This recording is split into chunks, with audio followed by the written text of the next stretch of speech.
Muy buenas y bienvenidos al Desván de Norte. Yo soy Adrián, vuestro podcaster del misterio.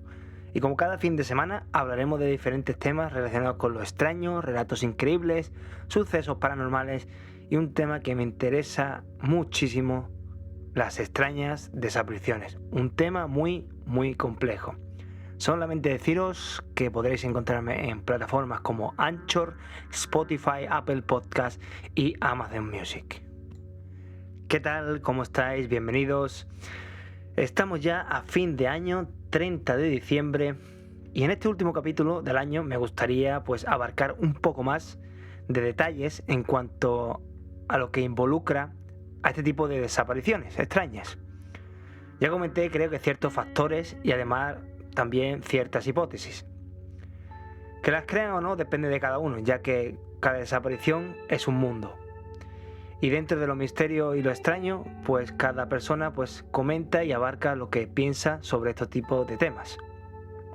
Por supuesto tenemos nuestro lado lógico, como ya comenté, y el más aproximado, en cuanto a lo más razonable, a este tipo de desapariciones, en estos bosques, parques nacionales, desiertos y lugares con cierta magia. También desde accidentes o a simplemente lo que es perderse en estas grandes extensiones de bosques o parques nacionales y también montañas y desiertos. Pero este último capítulo de 2022 vamos a contar relatos de historias y casos de desapariciones con lo extraño. Así que hablemos del año 1924. Viajaremos hasta esa época donde un famoso explorador, James Alan Rainey, junto a su amigo, se encontraban en unas tierras muy lejanas y salvajes del territorio del norte de Canadá. Estaban cruzando un lago congelado, seguramente para cortar distancia, pero lo que no sabían era lo que se iban a encontrar en su camino. Algo que les dejó totalmente petrificados, totalmente llenos de miedo y en shock. Estaban viendo cómo unas huellas se iban formando en la nieve y acercándose a ellos, pero no había nada enfrente de ellos o en el camino, ni un animal ni otra cosa que pudieran ver enfrente. Es como si estas huellas se fueran creando totalmente por algo invisible. Hasta que en un momento algo impactó en James, el cual este hombre salió corriendo mientras esta cosa invisible o ente seguía haciendo su camino y creando estas huellas. James luego anotó en su diario: no había ningún animal, ninguna señal de vida en absoluto para dar cuenta de ello. En las últimas décadas, lo que concierne al campo de la ufología y la criptozoología, empezó lo que es un creciente pensamiento que apuntaba a la posibilidad de estas entidades o inteligencias invisibles, llamados seres atmosféricos. Una teoría que se pensaría imposible es vinculada al cielo y visibles a estos seres con cámaras infrarrojas, pero claro, no están presentes. Parece de fantasía, pero hay muchísimos casos en los que ha pasado este tipo de encuentros. Sus orígenes realmente son desconocidos y sus intenciones no se sabe, posiblemente sean siniestras. Estas criaturas invisibles o estos depredadores, siendo indetectables, serían perfectos cazadores al acecho, tanto de personas haciéndolas desaparecer como animales, sin ningún tipo de problemas. Así es lo que pensaba un veterano de la Marina llamado Trevor Constance, ya que le dedicó a este tema más de 20 años, a estudiar lo que eran estas entidades, o llamémoslos depredadores. La idea era que estas criaturas, que para poderlas capturar con sus cámaras infrarrojas, era bastante difícil. Lo curioso es que estos entes justamente aparecían y aumentaban su densidad cuando buscaban alimento. Su fuente de alimento, por supuesto, eran los humanos, el ganado o cualquier tipo de vida en el área de caza. Pero ahora que me acuerdo, este año 2022 ha salido una película y me recuerda mucho a Nope. Así es como se llama la película, Nope. Es una película que va sobre extraterrestres, pero tampoco quiero dar mucho spoiler y os recomiendo que la veáis. Es bastante interesante. Pero bueno, lo que se comenta sobre estos seres también es que la posibilidad de todas esas mutilaciones vengan de estos seres, de estos cazadores o depredadores. Y este veterano, en esa época, capturó justamente en 1950 cerca de unas 100 imágenes en película en el valle de Yucca y el desierto de Mojave. En las imágenes pues se podía ver objetos oscuros, entre otras cosas como seres densos y sombreados, como con formas de células vivas. ¿Sabéis lo que me refiero, no? Y otros simplemente pues tenían forma de ovni y simplemente pues se enmarcaban junto con el paisaje, con características naturales, con un tamaño pues abusivamente enorme. Un fotógrafo, Michael White, filmó en el cielo nocturno justamente cuando iba paseando, pues se percató de justamente una nube estacionaria que estuvo allí por más de 30 minutos, lo cual es bastante curioso y extraño. Que una nube se quede más de 30 minutos estacionaria sin moverse es bastante raro. Pero luego esta nube desapareció repentinamente sin dejar rastro. También había algo escondido en esa nube. Era como una especie de objeto bastante misterioso, aunque tenía luces y sombras. En la imagen se podía llegar a ver algo como fibroso en este objeto. ¿Son quizás criaturas o simplemente objetos no identificados? ¿Qué opináis?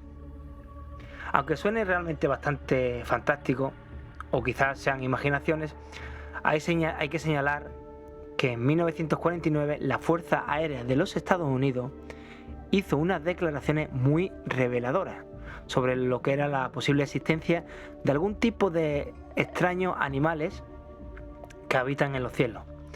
Pero bueno, después de todas estas extrañas criaturas u objetos, ¿qué opináis al respecto? ¿Se podría decir que son teorías de que estas entidades o depredadores secuestran a las personas y las hacen desaparecer y las utilizan simplemente como alimentos? Déjamelo en los comentarios si te ha parecido interesante. Y de paso, si no habéis visto la película, pues os la recomiendo. Se llama Nope y hace mucha referencia a lo que os acabo de comentar. Pero ahora vamos a hablar de entidades maléficas, los Djinns. Los Djinns, así es como se refieren estos seres en el Corán y en la creencia islámica, son seres con una forma física pero muy similar al humo y pueden por supuesto interferir con los humanos y posiblemente pues como son maléficos pues causar mucho daño.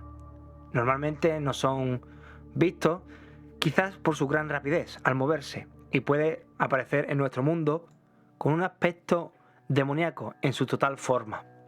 ¿Pero dónde se encuentran este tipo de Djinns? ¿O dónde se encuentran sus dominios? Pues se dice que suelen estar en áreas muy remotas, como desiertos y montañas. Se cree que son seres elementales y controlan la naturaleza a su antojo, causando problemas y secuestros a los humanos por su naturaleza malévola. Se cree que podría ser una de las razones de desapariciones de las personas, como dice Gordon Creighton, editor del Flying Saucer Review. Las hadas también toman parte en este asunto, sobre las desapariciones. Se dice que secuestran humanos, haciéndolos engañar, llevándolos por caminos equivocados y también llevándolos a su mundo. Se dice que cada 7 años las hadas tienen que hacer un sacrificio al demonio y para no perder a uno de los suyos los sustituyen por seres humanos. En un libro de John Roots sobre el folclore celta cuenta la extraordinaria historia de un hombre en las islas de Man, entre Irlanda e Inglaterra. Desapareció repentinamente sin dejar rastro y apareció 4 años después. Este hombre les comentó a sus hermanos que estuvo viviendo con las hadas. Por supuesto, sus hermanos no le creyeron y se burlaron de él. Pero él les comentó dónde estuvo y que no estaba muy lejos del país de las hadas, ya que pudo ver a sus hermanos haciendo sus tareas cotidianas, aunque a él no lo podían ver o percibir. Para demostrar que decía la verdad, le relató un día que cuando estaban recogiendo leñas, sus hermanos, pues ellos se asustaron. Y que se asustaron tanto que huyeron a sus casas corriendo al oír un extraño ruido de crujir entre los arbustos y árboles de la zona. Ese día, por supuestamente, ellos mismos lo recordaban, ya que fue un día bastante peculiar, con mucho miedo y pánico. Entonces los hermanos pues tomaron su historia como real. Otra historia ocurrida en Inglaterra en 1865 en Cornualles. Una noche un niño, mientras paseaba recogiendo flores en los campos cerca del bosque, escuchó una peculiar música, una música muy hermosa.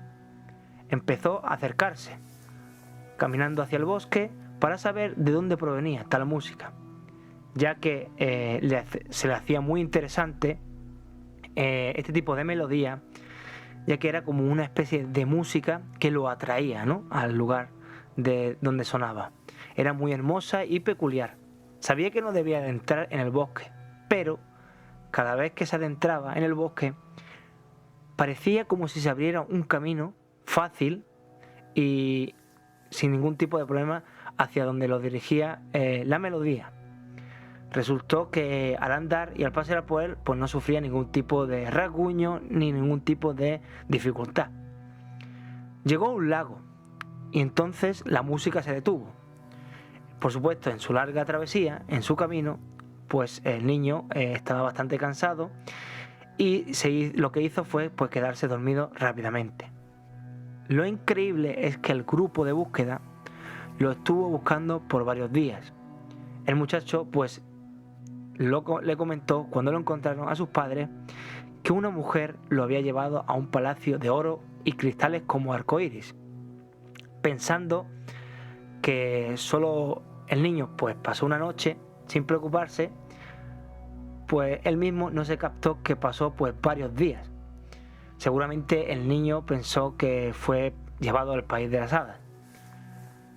Pensando que solo pasó una noche, mientras realmente pasaron varios días, pues los aldeanos o este grupo de personas que lo buscaban pensaron que podrían ser estos seres elementales, haciendo pues desaparecer a ciertas personas y llevarlas a su dimensión o a otros mundos paralelos al nuestro, donde lo que es el tiempo o la distancia pues son realmente diferentes. Quizás pues para el niño fue una noche, pero para las personas que lo estuvieron buscando fueron varios días. ¿Qué opináis? ¿Alguna vez habéis visto algo tan extraño como esto que te llamará la atención? ¿Un hada o quizás un duende? La verdad es que es bastante peculiar este tipo de historias, sobre todo en la antigua Inglaterra e Irlanda, ya que este tipo de folclore celta, tanto fantástico como cultural, pues se da mucho en este tipo de tierras del norte de Irlanda e Inglaterra.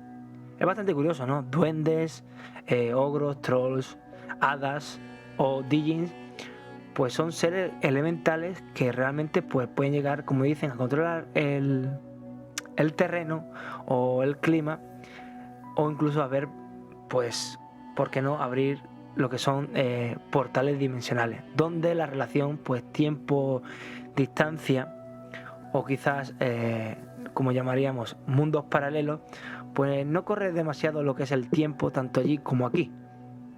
¿Ustedes qué opináis? ¿Habéis visto alguna vez algún tipo de experiencia como este? Si queréis podéis dejármelo en los comentarios para ver qué opináis. Ahora vamos a pasar a otro tipo de entidades llamadas o son mencionadas como gente sombra o seres sombras. Por ejemplo, en Texas, en las montañas de Santa Lucía, los nativos americanos hablan de estos seres como los observadores oscuros. Fijaos, son relatos ya bastante antiguos, ¿no? Los nativos americanos ya hablaban de estos seres. Seres que aparecen al atardecer y al anochecer, y quizás al amanecer. con una forma de silueta en forma de sombra. Quizás como figuras fantasmales parecidas a los humanos, pero que son realmente bastante aterradoras. ¿Pero qué es lo que quieren? Siempre están ahí en forma de espectro o sombra, sin realizar ningún tipo de movimiento y siempre observando. ¿Qué es lo que están buscando o qué es lo que están observando? Es lo que se pregunta mucha de la gente que ven a este tipo de seres. Y realmente, pues, nadie lo sabe. Hay gente que ha reportado este tipo de avistamientos, como es el caso de una mujer en Tennessee, la cual llamó a urgencias para reportar lo que vio. Eran cerca de las 6 de la mañana y estaba en su terraza tranquila, tomando su café temprano, pues para comenzar el día, ¿no? Su amanecer cálido y tranquilo. Pero luego vio algo que no tenía explicación. En la cubierta de su casa, a una altura de unos 3,5 metros del suelo, pues se dio cuenta cuando giró y dar la vuelta que se detuvo en seco. O sea, quería volver y se quedó pues plantada como petrificada, ¿no? Ya que se encontró con una enorme sombra negra con la forma de un hombre, pero sin rostro. La mujer, por supuesto, se quedó en shock, congelada, sin poder moverse, y la sombra giró su cabeza hacia ella y se despegaba lentamente de la barandilla. Pasó sus dedos sobre la barandilla en la dirección de la mujer y entonces empezó a flotar. Tenía patas, pero no tocaba el suelo. Patas, piernas. La mujer lo describió de tal manera. Luego se alejó un poco y volvió a su dirección de nuevo, donde estaba mirando. Por supuesto, la mujer sintió como si se le hubiera dejado un tipo de mensaje de que la podría haber lastimado o herido si él o este ser lo hubiera querido, ¿no? Sin ningún tipo de problema. También en Missouri hubo otro avistamiento en la carretera Zombie, cerca del río Mahoney, muy cerca de Ohio. Hay una foto donde se ve a un grupo de esta gente sombra en una línea larga de árboles, en un pequeño lago. La foto fue tomada en 2005 por el investigador paranormal Tom Halstead, antes de su muerte. Aunque parece que no había ningún reflejo de estos vigilantes en el agua, se dice que estos vigilantes, y ya no nos centramos confundiéndolos con los gente sombra, serían menos siniestros que la gente sombra, que son con intenciones pues más malévolas y llenos de maldad. Pero tampoco todo es malo. Hay también seres espirituales que llegan a ayudarnos, ¿no? A las personas, como es en el siguiente caso que ocurrió el 1 de junio de 1933 a Frank Smythe.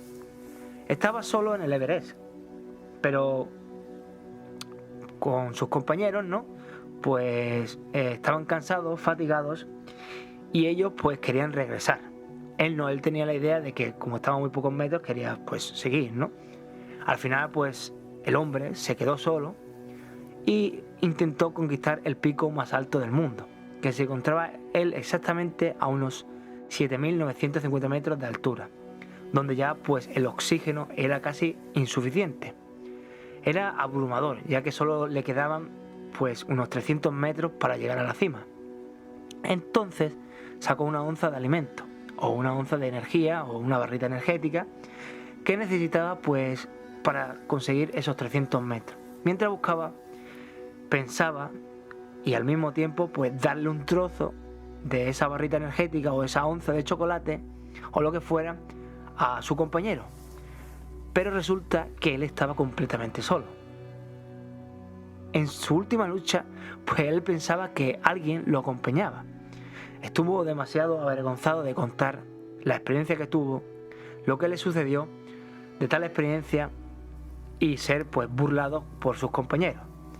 Luego, por supuesto, lo documentó en sus informes, en el cual él escribió lo siguiente: todo el tiempo estuve solo. Tuve la sensación de que me acompañaban.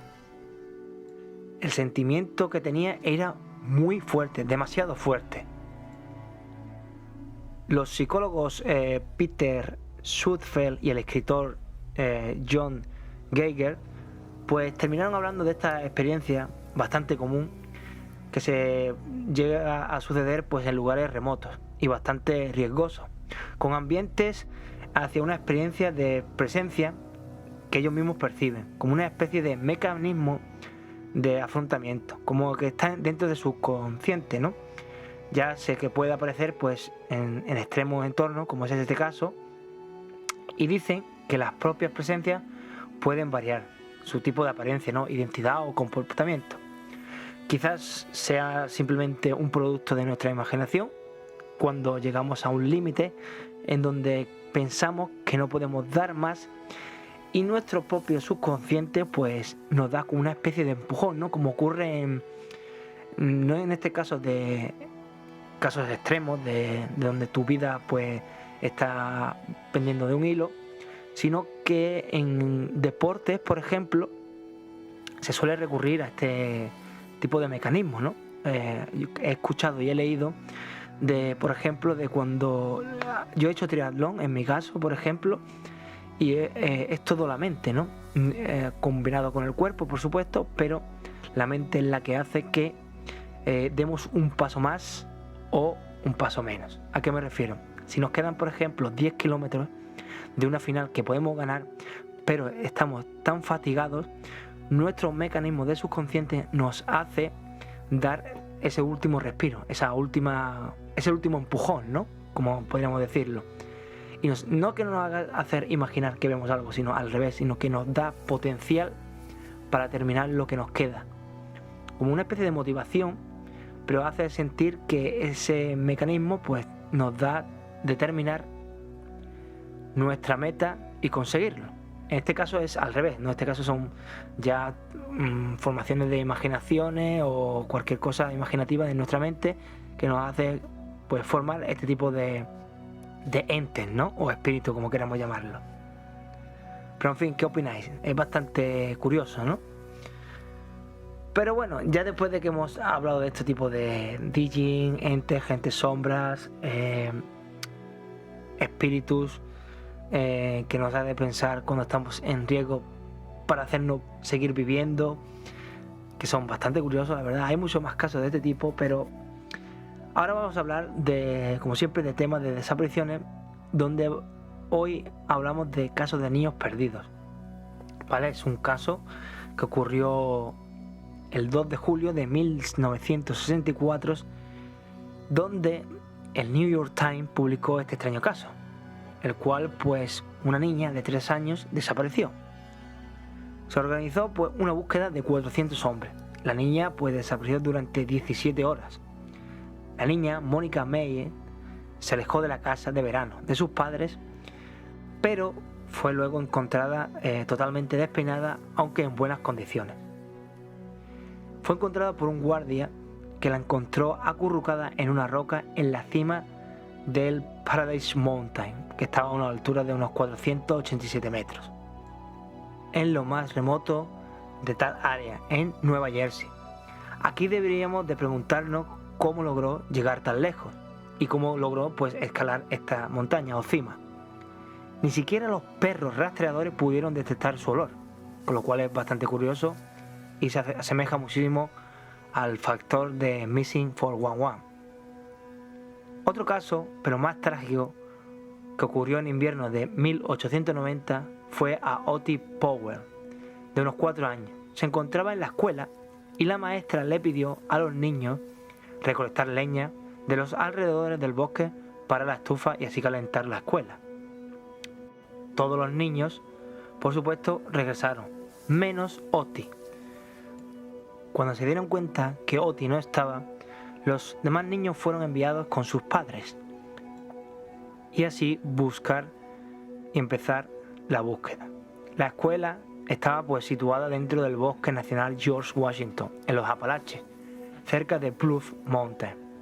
Iniciaron una gran búsqueda entre vecinos y padres por todo el área, pero no dio lugar a que encontraran nada, ya que justamente cuando empezaron a intentar encontrar al niño, una fuerte tormenta de nieve hizo que fuera imposible realizar esta búsqueda. Otra vez vamos al factor de Missing 411. Durante las siguientes semanas lo buscaron entre más voluntarios, pero aún así no encontraron absolutamente nada, ni una pista. Justamente 7 meses después, el 3 de abril de 1892, a una distancia de 11 kilómetros, en la cima de la montaña, unos cazadores escucharon ladrar a su perro y lo siguieron por un sendero hasta encontrarse con los restos del pequeño Otis. Pero cuando se les dio la noticia, todos estaban desconcertados. ¿Cómo podía haber llegado el niño a través de estos setos arbustos llenos de pinchos y además justamente en una montaña, con unos caminos bastante difíciles para un niño de esa edad, ya que también esos acantilados estaban a una altura de 1021 metros y el niño estaba descalzo, con lo cual es bastante extraño. Se le tuvo que hacer imposible llegar allí, principalmente porque es un camino bastante difícil. Una bloguera, para que veáis, comentó e hizo el mismo recorrido que el niño hubiera hecho, y comentó que era como estar 2 horas subiendo escaleras sin poder parar. Pero imaginaros, sin poder parar y sin zapatos. No tiene pies ni cabeza de cómo pudo llegar el niño a esa cima. Otros casos como este suelen darse sin ninguna explicación, como ya he comentado en los libros de Missing 411 o Desapariciones 411, como queráis traducirlo. Hablan de estos temas, de niños, personas que aparecen en lugares donde no deberían y en circunstancias muy, muy extrañas. Cada vez que yo leo, por ejemplo, estos relatos, se me dan muchísimas más preguntas que respuestas. Realmente no tiene mucho sentido todas estas teorías o quizás estas desapariciones, de cómo desaparecen, y justamente se le atribuye estos factores que ya he comentado en otros podcasts. Para empezar, pues, para mí, lo bueno que decir es que nosotros, en este tipo de teorías o relatos o casos, podemos dar nuestra propia opinión. Aquí en mi canal yo, por ejemplo, intento ser lo más lógico posible en cuanto a este tipo de casos y dando siempre una razón, ¿no?, de lógica, ¿no? Por supuesto, también doy otras teorías que se comparten, un poco más fantásticas o quizás no. ¿A qué me refiero? Me refiero a que siempre debemos aportar lo lógico y luego, ya si queremos pensar en cosas, no sé, más fantásticas o otro tipo de teorías, quizás abducciones alienígenas, Bigfoot, dimensiones paralelas, gente sombra, como hemos hablado antes. ¿Por qué no, no? Siempre hay gente que ha vivido experiencias que han sido escépticas, y lo digo así con la boca muy abierta, escépticas, que no han creído en ninguna de este tipo de cosas y luego han vivido experiencias que no han tenido valor de contar o simplemente de explicar. Y luego pues han cambiado totalmente su mentalidad al respecto de este tipo de temas. Con lo cual muchas veces parece que tenemos que ver para creer y dar nuestra opinión. Aunque somos libres de expresar como queramos lo que pensamos sobre este tipo de temas. Yo soy el primero que doy mi lógica y luego mi respuesta de qué es lo que pienso sobre ello. Pero bueno, no me quiero alargar. Y como siempre, pues, podéis encontrarme aquí en el podcast, en YouTube, o seguirme en otras plataformas como Anchor, Spotify, Amazon Music y, por supuesto, como he comentado al principio, mi canal en YouTube. Me gustaría que dejarais algún tipo de comentario para empezar el año y para poder seguir investigando otros temas que os interese, aparte de las desapariciones, y yo las puedas comentar aquí, las puedas investigar, leer libros sobre ellos, dar mi opinión y que ustedes pues podáis comentar también este tipo de relatos y casos. Pero bueno, esto solamente era una parte de lo que quería comentar aquí al final del podcast, para que comentéis si queréis algo innovador, algo nuevo, me lo dejéis en los comentarios. Siempre también estoy abierto en otro tipo de plataformas como Instagram o TikTok, si queréis, por ejemplo, visitar esas plataformas sociales o redes sociales Y una de las cosas más importantes, si tenéis algún tipo de relato, historia o casos que os hayáis visto o que os gustaría saber un poco más, me lo podéis enviar al email de eldesvandelnorte@gmail.com. Ahí yo lo leeré y por supuesto pues le echaré un vistazo a todos los correos que me enviéis y poder así investigar sobre los temas que os interesan. Da igual el tema que sea, yo voy a investigarlo, lo voy a comentar y me dejáis vuestro nombre si queréis y yo luego lo comento aquí en el canal de podcast y en YouTube. Pero bueno, hasta aquí este 30 de diciembre. Os deseo feliz año nuevo, que empecéis con buen pie. Y nada, solamente os deseo lo mejor, que empecéis un año nuevo con vuestras ilusiones y deseos. Y yo me despido aquí, pero seguimos en año nuevo con más investigaciones, más desapariciones, más relatos, más casos y muchos más temas extraños y misteriosos de este mundo, aquí en el Desván del Norte. Me despido como siempre, como decían en mi serie favorita, Expediente X, la verdad está ahí fuera. Un saludo, buen fin de semana, feliz año nuevo y nos vemos pronto aquí en el Desván del Norte como cada fin de semana. Nos vemos, muchos besos, chao.